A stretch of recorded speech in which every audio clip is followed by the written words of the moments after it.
14 настай бяцхан охин байхдаа төрсөн эцэгтэй хүчин төлж цус нулимстайгаа холилдож байх тэр л үед тэр бурхан ч хүчсэн.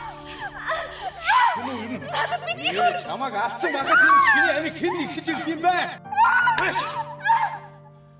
Чи өөрийгөө хэн гэж бодов? Чи миний Навш гэж би эцгийгээ үзэн яддаг. Нэг л өдөр би зориглон цогцсон юм.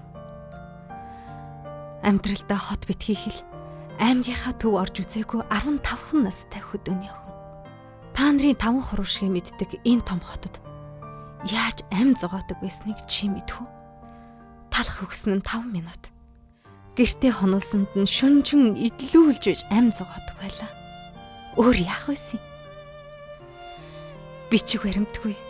Тодорхой гэр оронгүй намайг цэвэрлэгчээр ч авах алтан газар олдоогүй юм. Шүтээ зууч нүдэн ансаар би 5 жил тасралтгүй.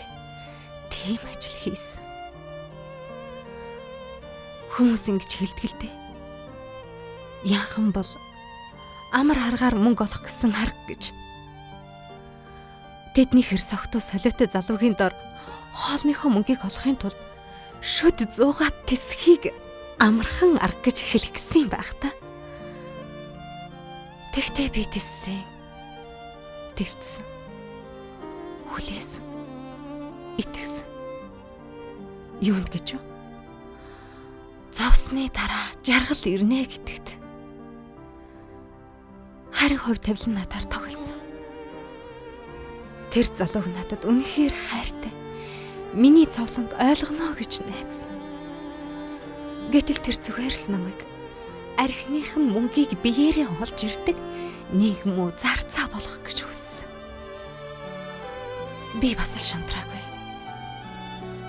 Энэ хорвоогийн бүх хэрчүүд хуурамч новшнууд биш гэдэгт жаахан ч гэсэн итгэсэн хэвээр байсан юм. Тэр итгэл минь ч талаар болоогүй. Би маш сайн хүнтэй очирсан юм. Тэгтээ би тэрэнд юугаач хэлээгүй. Бүгдийг би тэрнээс нуусан. Амьдрал минь эргэсэн мэт хэсэг цаг хугацаанд маш жаргалтай байсан. Гэтэл нэг л өдөр бүх худал зүйл эцэстээ илчлэгдгийн хар гайхаар тэрний найз нь намайг авч ирсэн малнуудын нэг болж таарсан. Тэр новш нь бүгдийг тэрэнд хэлчихсэн. Тэр маань ихэнтэй их уурлаж бачимдаж байсан ч миний хэлсэн үнэн сонсоод намайг уучлсан. Тэрний үгэнд би итгэсэн. Гэтэл тийм байгаагүй. Тэгтээ тэрэнд минь буруу байхгүй. Нэг л өдөр нар мандаж тэнгэр цэлэмсэн. Жирэмсний тест 2 зураас цаахад тэрний минь ууртай нүд баярын нулимсаар бүргэсэн. Хүүхэд минь төрчихвөл тэр маань үрээ бодоод намайг уучлана. Би бас гэр бүлтэй, үр хүүхэдтэй болно. Энэ зовлон маань ингээд нэг дууслаа гэж би баярлаж байсан юм. Яаж наач хүүхэн хүний ээж болно гэж бодож чадсан юм бол. Үр золцох минь миний хийсэн бүх нүглийг үрээд энэ хорвоогоос цулбаад явчихсан.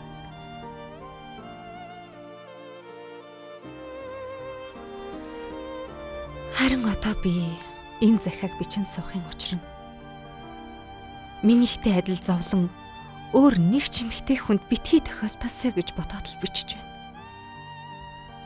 Бүх эмэгтэйчүүдийн зовлон надаар тусаг. Харин би одоо үл хөдлөх хөрөнгийн зооч мэрэгжилтэй болсон. Жинхэнэ хүчрхэг эмэгтэй гэдэг бол ямар ч амьдрал туулсан бай. Өөрийнхөө үн цэнийг хадгалж ялж чадсан эмэгтэйг хэлдэг юм.